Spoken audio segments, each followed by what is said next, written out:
Ассалаумағалейкум, құрметті көрермен, сіздермен Мұхан Молдодосов YouTube каналы. Бүгін біз Шұбарсу елді мекеніндегі Марат ағамыздың шлакоблок пен полистиролблок өндіретін орнына келіп тұрмыз. Бұл жерде тек қана шлакоблок пен полистиролблок қана өндірмейді. Бұл жерде арнайы Калифорниядан алып келінген шлаушындарды өндіреді және шлаушыннан биогумус жасайды. Биогумус дегеніміз не? Шлаушындарды қалай көбейтеміз? Сол туралы білгіңіз келсе, видеоның соңына дейін көріңіздер.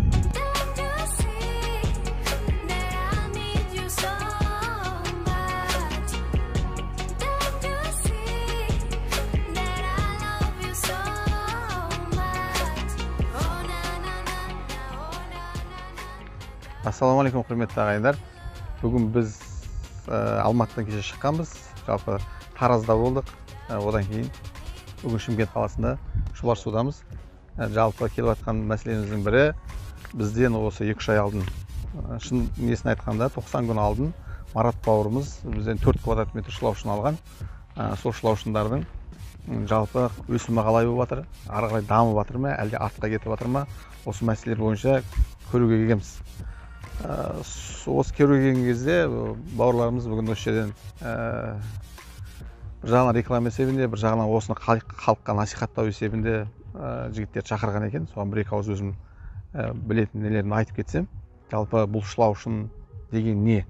Бұл шлаушын арнайы Калифорния қызыл шлаушындарын деп айтады. Бұл жергілікті шлаушындармен айырмашылығы не? Жергілікті шлаушындар, мысалы үшін 2 жыл, 3 жыл өмір сүретін болса, олар топырақтың шлаушындары болатын болса, ал бұлар навозный немесе органикалық шірінділерді өмір сүретін шлаушындар. Бұрынша 40-50 жылдары Америка мен Калифорния штатында ғалымдар шлаушындарды бір-бірімен шалыстыру арқасында ойлап тапқан. Бұлардың біздің жерге тез өсімділігі, өнімділігі бізге өте қолайлы. Бұлар жылына 50-60 еседен жоғары көбейеді. Бұлардың өмір сүруі 17-18 жылға шейін өмір сүреді, көбею жағынан.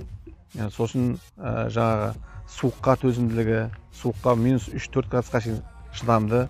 Одан қала берсе, бұлардың қандай азыққа үйретсеңіз, сол азықтан басқа жаққа қашып кетпейді. Жаңа біздің жергілікті шлаушындар, олар бір азықта тұрмайды, олар топырақтың шлаушындары, олар көшпенділер. Ал бұлар отырықшылар.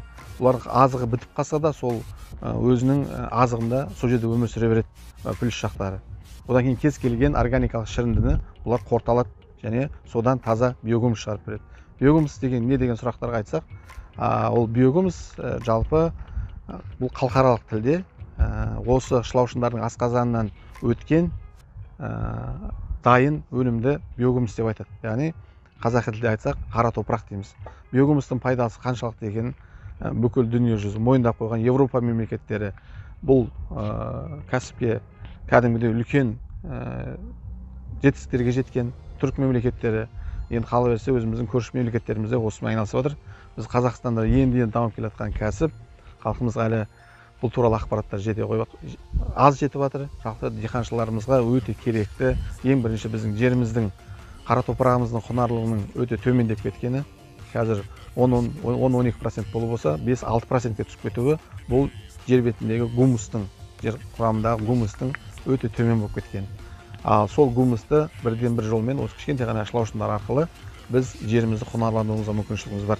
Өнімімізді арттыруға, өнімділікті сапасын, одан кейін әсіресе қазіргі химиялық селитрасы бар, басқасы бар нелерден тазарту, яғни қазіргі аурулардың, мысалы қаншама осы неден, онкологиялық басқа да аурулардың бәріне біздің жеп жатқан өнімімізден, яғни осы селитрасы бар, басқасы бар. Сондықтан биогумус бұл біріншіден жерімізді құнарландыратын болса, бұл халқымызға екіншіден табыс әкелетін кәсіп. Қаншама адамдарға жұмыс мүмкіншілігін тауып отыр. Ең бірінші соның ішінде тағы да біріміз өз шикізатымызды өзіміз өңдей аламыз. Өз шикізатымыз не? Өзіміздің малымыздан шығып жатқан көңі бар, басқасы бар. Мысалы үшін үлкен фермаларда проблема не? Экология, есіктің алдында көршің рұқсат сасып кетті деп. Біз сол есіктің алдындағы өзіміздің 3-4 малымыздың шығып жатқан көңін осы арнайы шлаушындарды салып, соны өңдеп, және өзіміздің егінімізге салып, оны балаларымызға таза өнім беруімізге бүкіл мүмкіншілік бар да. Еш химикатсыз, таза өнім беруімізге. Екінші түрі бұл кәдімгідей біз сияқты кәсіппен біз осы 2 жылдан бастан уақыт болды.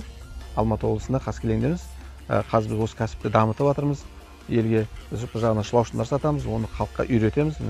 Мысалы үшін Марат бауырымыз осы 4 квадрат метр шылаушыны алып, енді қараңыздаршы, нәтижесі 90 күнде 4 квадрат метр шылаушынды 40 квадраттан астам жерге көбейтіп отыр. Бұл деген өте үлкен нәтиже мысалы үшін. Және бұл жерден ол шылаушындары көбейді 10 есе. Сонымен бірге бұл жерден таза биогумус алады. Жаңағы пайдалы жағын айтқанда ше. Сонымен бірге бұл кәсіпті біздің рынокта ешқандай қазір конкуренция жоқ. Рыногымыз бос. Бұл ішкі рыногымыз біз әлі қамти алмаймыз. Әлі армандарымыз бар. Сыртқы жаңағы өнімдеріміз экспорт жасау. Қытай мемлекеті бар, басқа да мемлекеттер бар.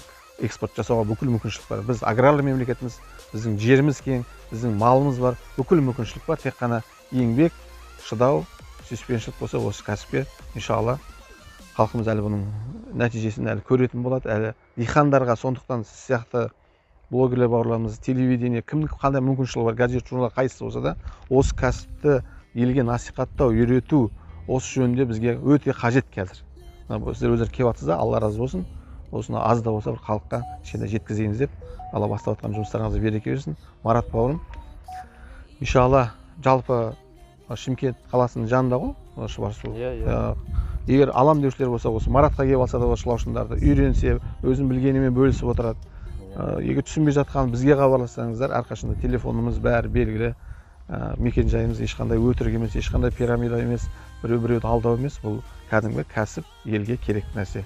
Егер біз өз шикізатымызды өзіміз өңдемей, өзіміз істемейтін болсақ, ертең бізге көрші мемлекеттерден сатып алуға тура келеді. Бұл анық нәрсе. Сондықтан қазаққа бұл пайдалы және бір керекті кәсіп деп ойлаймын.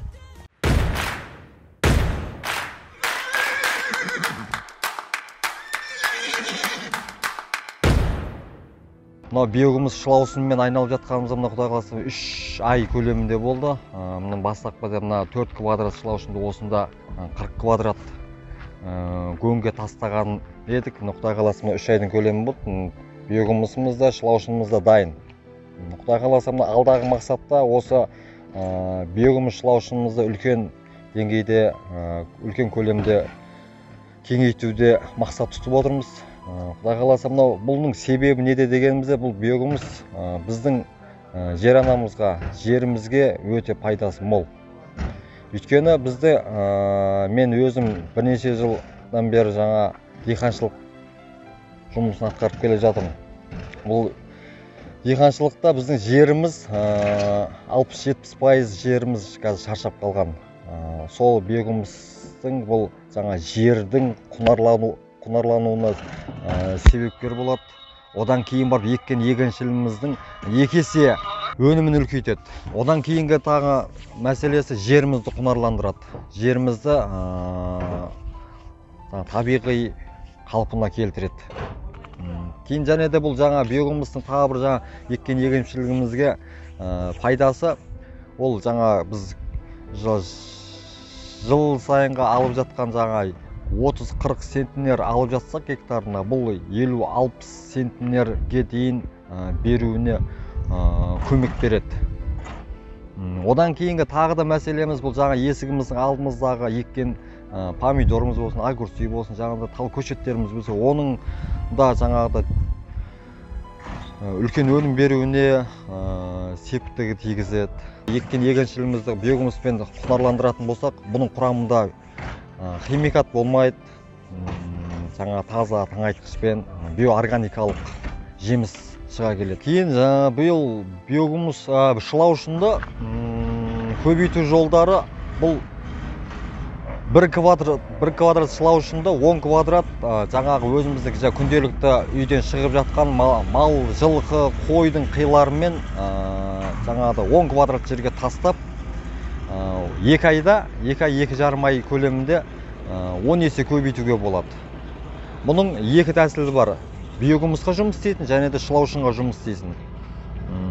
Биогумусқа жаңағы еккен егіншілігімізге, ал шылаушынды биогумус шығаратындай жағдайда жұмыс істелінеді.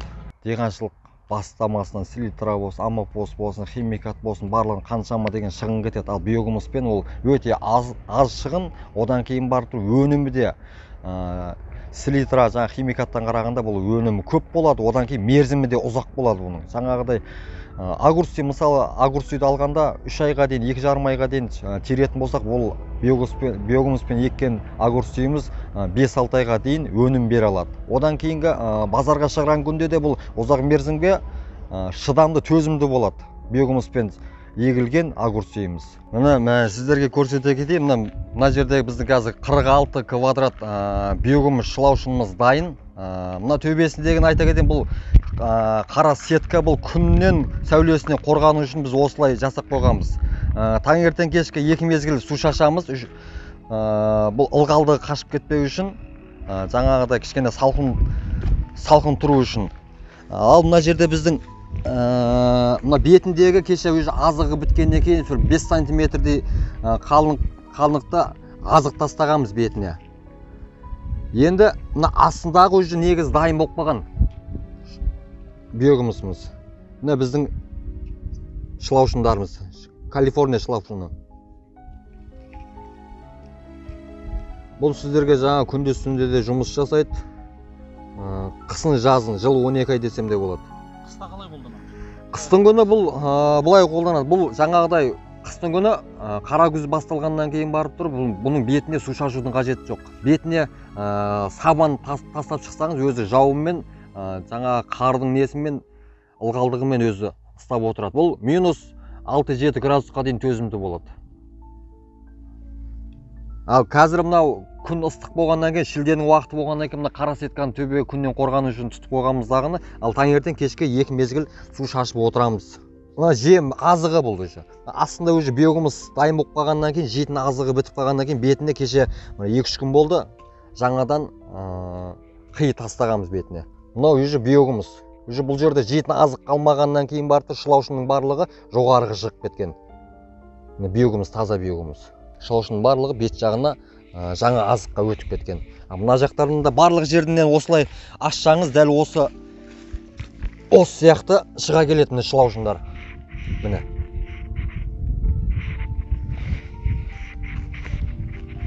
Міне.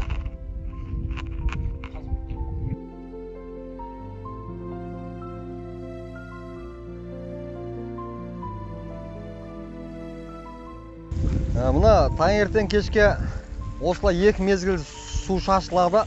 Мынау көктемнен бастап қара күзге дейін. Қыстың күні жаңбыр, жауын, қар басталған кезде, ол кезде уже су шашудың қажеті жоқ, өйткені ол жауын күнделікті күнара су шашылып тұрады. Ол кезде көлеңкенің керегі жоқ, өйткені бетінде сабан болады ғой. Сабан кішкене жаңа суықтың бетін қайтарады. Одан кейін мынау қи нені жаңа суықты өткізбейді. Өйткені бұл жаңа 6-7 градус минусқа дейін төзімді болады ғой, Калифорния шылаушыны. Бұл жұмыста аса бір қатты қиын жұмыс, ешқандай қиыншылығы жоқ бұның. Тек қана су шашып, азығы біткен кезінде бетіне азығын тастап отырсаңыз болды. Тек қана сол ғана жұмысы. Қай жерде азығы бітеді, азығы бар жаққара өтіп кете береді өздері. Судың мөлшері бұл қатты көп шаш шерудің қажеті жоқ. Кішкене мынау намдалдау деп жаңа көңіл толғанша шашылса болды. Бұған жаңа кеуіп кетпеу керек. Мына көңіміз градус жаңа 18-25 аралығындағы температура тұрса болды бұда.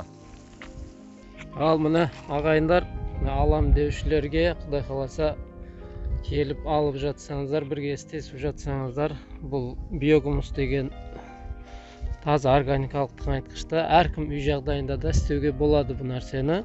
Ешқандай қидың иісі де шықпайды, ешкімге зияны да тимейді. Құдай қаласа алып жатсаңыздар, ары қарай түсінбеген нәрселеріңіз болса түсіндіріп отырамыз. Сұрақтарыңыз болса қоя бересіздер. Барып көру керек болса көрсетеміз.